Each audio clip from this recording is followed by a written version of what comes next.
మీ characterisation రాసిన డైరెక్టర్‌కి and చక్కగా ఆ పాత్రలో ఇన్వాల్వ్ అయ్యి చేసిన మీకు పాత్ర చాలా మందికి యునానిమస్‌గా నచ్చింది తెలుసా?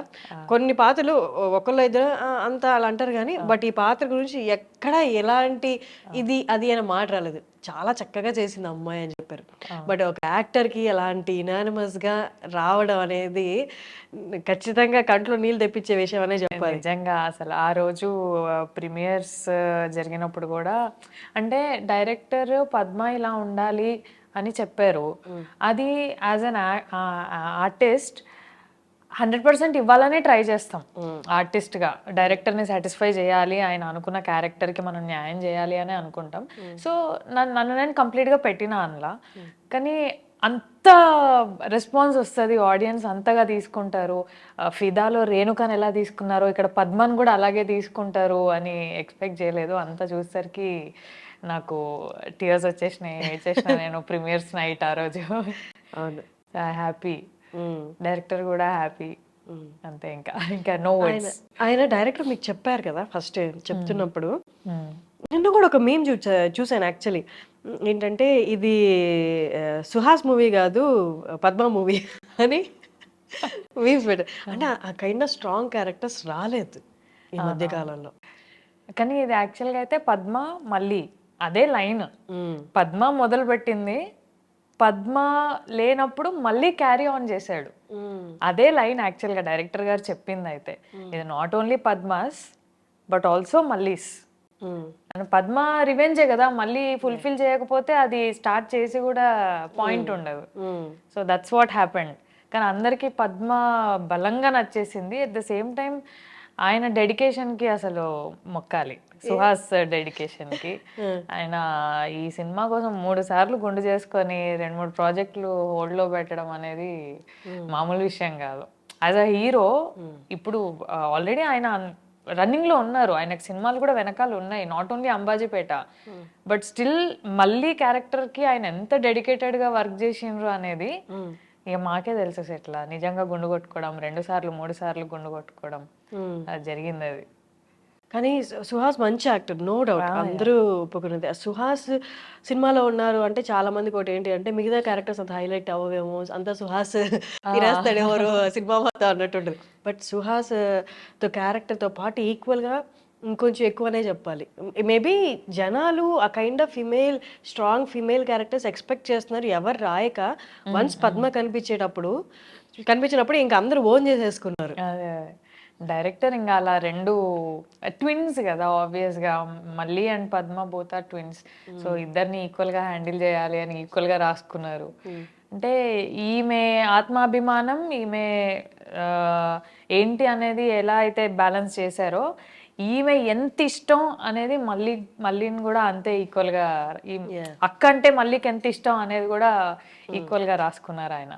అంటే 2 క్యారెక్టర్స్ ని బ్యాలెన్స్డ్ గా క్యారీ చేయడం అనేది కూడా ఆయన స్క్రీన్ ప్లే, ఆయన రైటింగ్ అది నిజంగా. కానీ ఫస్ట్ మీకు నెరేట్ చేసినప్పుడు మీకు అది తెలుసు కదా, అంటే ఇది వదులుకోలేని ఆపర్చునిటీ అనేది ఒకటి, ఇంకొకటి మీ దాకా వచ్చిందని ఆనందం. వాట్ వాజ్ యువర్, అంటే మైండ్ లో ఏం రన్ అవుతుంది ఫస్ట్ ఆయన నెరేట్ చేస్తున్నప్పుడు? ఎగ్జైట్ అయ్యా నేను. యాక్చువల్లీ నేను వెయిట్ చేస్తుందే ఇట్లాంటి క్యారెక్టర్స్ కోసం. దుష్యంత్ యాక్చువల్గా మా హస్బెండ్కి ఫ్రెండ్. సో అన్నారు ఇలా నరేషన్. మీ హస్బెండ్ ఏం చేస్తుంటారు? Direction upcoming. Okay, director direction field లో ఉన్నారు. Is upcoming director. He worked for sky lab and 2-3 films. అక్కడ చీఫ్ అసోసియేట్ గా చేశారు ఆయన. సో ఇప్పుడు own story will come out. Time taking కదా అది. సో అది ఆయనకి ఫ్రెండ్. సో ఇట్లా నరేషన్ ఇవ్వాలనుకుంటున్నాను శరణ్య గారికి అని అంటే వెళ్ళాము అలా ఆఫీస్కి దుష్యంత్ని కలవడానికి. ఆబ్వియస్గా ఇద్దరమే వింటాం నరేషన్స్, నేను మా హస్బెండ్ ఇద్దరమే ఫైనల్ చేసుకుంటాం. సో ఆయనకి ఆల్రెడీ ముందే తెలుసు అనుకుంటా లైన్, ముందే చెప్పినట్టున్నారు దుష్యంత్, పద వెళ్దామని నన్ను తీసుకొని వెళ్ళారు. విన్న తర్వాత I was happy. A artist అయినా హ్యాపీ ఉంటుంది, ఇట్లాంటి క్యారెక్టర్ వస్తుంది మనకి మన కోసం అన్నప్పుడు. నేను హ్యాపీ ఉండే, బట్ ఒక చిన్న భయం ఉండే నాకు, ద ఓన్లీ సీన్. సో అక్కడ కొంచెం ఆలోచించాను, బట్ మాకు చెప్పింది దానికి న్యాయం చేశారు డైరెక్టర్ అంతే. అవును, ద ఓన్లీ సీన్ మనం ఒక్కసారి మాట్లాడుకుందాం దాని గురించి. చెప్పినప్పుడు ఎలా ఉన్నా ఒక అమ్మాయికి ఎలా తీస్తారో అన్న భయం అయితే అదే భయం ఉండే. ఖచ్చితంగా ఉంటుంది. నాకు అదే భయం ఉండే. బట్ ద ఓన్లీ సీన్ అంటే అందులో ఒక సీన్ ఉంటుంది అనమాట మూవీలో. విలన్ వచ్చి తనని వివస్త్రం చేస్తాడనమాట. అది చాలా చక్కగా చూపించారు. ఎక్కడ మనకి ఎలాంటి అంటే చూడడానికి ఇబ్బందికరంగా ఎక్కడా అనిపించదు. చాలా చక్కగా చూపించారు. మూవీ చూసిన వాళ్ళకి తెలిసి ఉంటుంది. మూవీ చూడబోయే వాళ్ళకి కూడా చెప్తున్నాను. Please carry on. సో అది విన్నప్పుడు నేను డైరెక్టర్ని దుష్యంత్ని ఒకటే అడిగాను, ఎలా తీయాలనుకుంటున్నారు ఇది అని. సో ఆయన థాట్ ప్రాసెస్ ఆయన చెప్పారు. చెప్పడం వరకు ఓకే, తీసిన తర్వాత మనం చూసినట్టే ఆడియన్స్ కూడా చూడాలి అని లేదు. నాకు ఆ భయం ఉండింది అనమాట, ఎలా ప్రొజెక్ట్ అవుతుందో అని. మనం చాలా చూస్తున్నాం కదా, ఇక్కడ మనకి మాట్లాడుకుంటుంది ఒకలాగా ఉంటుంది, అది తీసి జనాలకి పోర్ట్రే అవ్వడం ఇంకోలాగా పోర్ట్రే అవుతుంది. సో అట్లా అవుతుందేమో అని భయపడ్డా. అండ్ మా హస్బెండ్ కి కూడా అడిగాను, నేను ఓకే అంటున్నాను, ఓకేనా ఇది నిజంగానే అది అని. ఓకే, దుష్యంత్ దాన్ని అలా ఎలా తీయాలి అనే క్లారిటీ దుష్యంత్కు ఉన్నప్పుడు నువ్వెందుకు భయపడుతున్నావు అని he supported me in this. ఆయన ఈ సీన్కి నన్ను సపోర్ట్ చేయకపోతే అసలు నేను ఈ ప్రాజెక్ట్ ఏమో, లేదంటే దుష్యంత్ అసలు ఆ సీన్ తీసేవాడు కాదేమో, ఏమో ఐ డోంట్ నో, ఏమయ్యేదో తెలీదు. సో ఆ థాట్స్ రాలేదు కాబట్టి ఈ రోజు ఆ సీన్, ఆ సినిమా, నేను ఇలా ఉన్నాం. అండ్ ఇంకొకటి, మీ హస్బెండ్ కూడా ఈ ఫీల్డ్ లోనే ఉండడం అండ్ ఆయనకు తెలుసు ఎవరేంటి అనేది, కాబట్టి ఆ సీన్ ఇంపార్టెన్స్ కూడా ఆయనకు తెలిసి ఉంటుంది. ఆ సీన్ జరగకపోతే అసలు సినిమాలో ఆ లీప్ అనేది వచ్చేది కాదు. అవును. అండ్ మీరు కొట్టినప్పుడు కూడా ఆయనకు క్లారిటీ ఉంది. జనాలు అబ్బా కొట్టిందిరా ఫైనల్లీ అన్న ఫీల్ రాదు ఆ సీన్ జరగకపోతే. అవును. సో ఆయనకు ఆ క్లారిటీ ఉంది కాబట్టి నేను ఓకే. నాకు ఎండ్ ఆఫ్ ద డే నాకు మా husband word important. So he pushed me forward, నేను వెళ్ళిపోయా. ఇంకా అలా అయిపోయింది మొత్తం. ఇంకా దుష్యంత్ని నమ్ముకొని దుష్యంత్ మీద పెట్టేసి okay, what ever you say I will do it. అది నీట్గా వస్తుంది లేదు అనేది అది ఇంకా నీ బాధ్యత, నీట్గా రావాలి. రిలీజ్ అయ్యే వరకు I haven't watched whole film. ప్రీమియర్సే నేను చూడడం, కంప్లీట్ ఫిలిం నేను చూడను బేసిక్గా. డబ్బింగ్ వరకు కూడా అలా స్క్రోల్ చేస్తుంటే నా డైలాగ్ పోర్షన్ పెట్టండి చాలు, నాకు మొత్తం చూపించొద్దు అని చెప్తా అనమాట. సో అప్పుడే చూడడము, కేమ్ అవుట్ వెల్. ఎవరు కూడా దాన్ని వేరే రకంగా నెగటివ్గా వల్గర్గా చూడడం జరగలేదు. I was happy. I thanked him a lot, దుష్యంత్కి. సాటిస్ఫై అయిపోయాను నేను. అంతే. అండ్ అది ఎక్కడ డిస్కషన్స్ లో కూడా లేదు. మనం ఇప్పుడు ఏదో ఇంటర్వ్యూలో మాట్లాడాలి కాబట్టి మాట్లాడుతున్నాం కానీ బయట ఎవరికి డిస్కషన్ లేదు. ఇంకా డిస్కషన్ అంటే ఏముందంటే మీరు కొట్టడం, పోలీస్ స్టేషన్ లో కొట్టడం, ఎగ్జాక్ట్లీ. అవును. మిమ్మల్ని చంపేసే సీను, ఇవి డిస్కషన్ లో వచ్చాయి.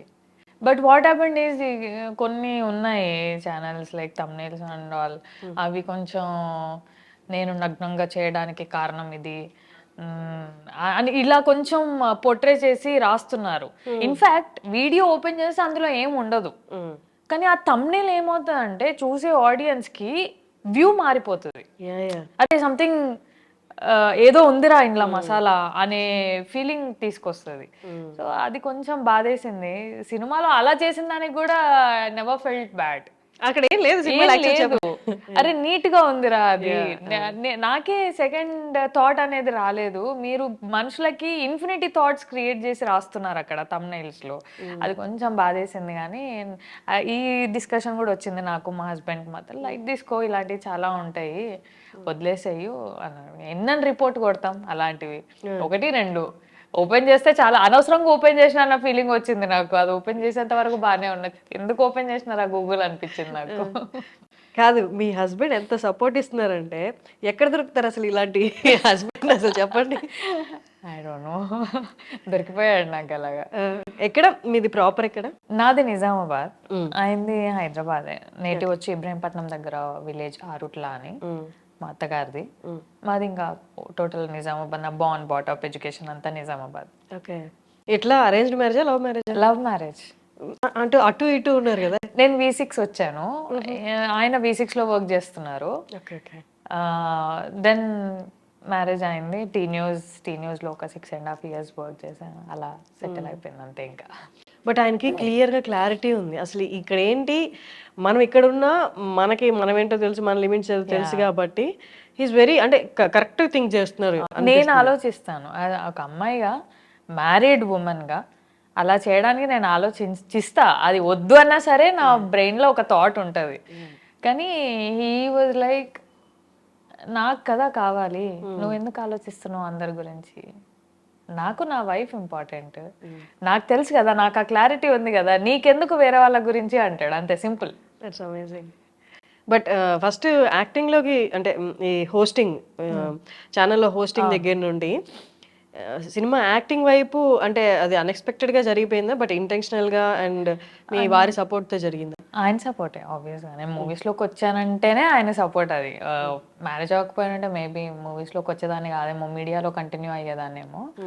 మీడియాలో అదే న్యూస్లో చేస్తున్నాం అప్పటికి. ఇట్లా ఆపర్చునిటీ ఉంది, ఆడిషన్స్ అవుతున్నాయంట, శేఖర్ కమ్లా సార్ది, వెళ్దాము అని ఆయనే తీసుకెళ్ళారు. ఓకే. సో అప్పటికే ప్రేమం చూసేసి ఉన్నాం మేము. ఐ లవ్ సాయి పల్లవి అప్పటికే. సో నా థాట్ ఎలా ఉందంటే, ఇది రావాలి అనేది కాదు, నాకు చిన్నప్పటి నుంచి ఉంది మూవీస్ చేయాలి, యాక్టింగ్ అంటే ఇష్టం. ఎలా ఉండదంటే, ఒక సినిమా చూసి ఎమోషనల్ సీన్స్ అవి ఇవి బాత్రూంలో వెళ్ళి యాక్షన్ చేసుకునేదాన్ని అన్నమాట, ఊరికే సరదాగా. బాత్రూమ్ సింగర్స్ లాగా బాత్రూమ్ ఆర్టిస్ట్ అన్నమాట నేను. సో అలా ఉండేది. కానీ మనకి ఎవరు లేరు కదా ఇండస్ట్రీలో, త్రూ రావడానికి ఎవరు లేరు. చేస్తే డైరెక్ట్ చేయాలి, అంత ధైర్యం లేదు, ఏమవుతుందో తెలీదు. సో కొన్ని ఉంటాయి కదా ఇంప్రెషన్స్ పేరెంట్స్కి కూడా, ఇండస్ట్రీ అలా ఇలా ఇలా ఇలా అని. సో నేను ఐ నెవర్ ట్రైడ్ డైరెక్ట్లీ. మీడియాలో ఉన్నాను, ఓకే, సంపాదించుకుంటున్నాం, చేసుకుంటున్నాం, ఓకే, ఈ ప్రొఫెషన్ కూడా నాకు ఇష్టమే, చేసుకుంటున్నా, హ్యాపీ. ఇలా వచ్చింది వెళ్దాము అని అంటే, I just only said one word, okay నాన్న. ఐ కాల్ హిమ్ నాన్న, మై హస్బెండ్. సో ఓకే నాన్న, వెళ్దాము, చేద్దాము, వచ్చింది లేకపోతే లేదు, కానీ ట్రై చేస్తా. ఓకే, మిస్ చేయొద్దు, సాయి పల్లవితో కదా, ఒక్క ఆడిషన్ అయితే ఇద్దాము, వస్తే వచ్చింది లేకపోతే లేదు అనుకొని వెళ్ళా అనమాట. సో వచ్చినా హ్యాపీయే, రాకపోయినా హ్యాపీయే. ఆడిషన్ ఇచ్చాను, వచ్చాను, అంతే, ఇంకా చాలా. సో అలా ఉండే, అలా వచ్చింది ఫిదా. ఓకే.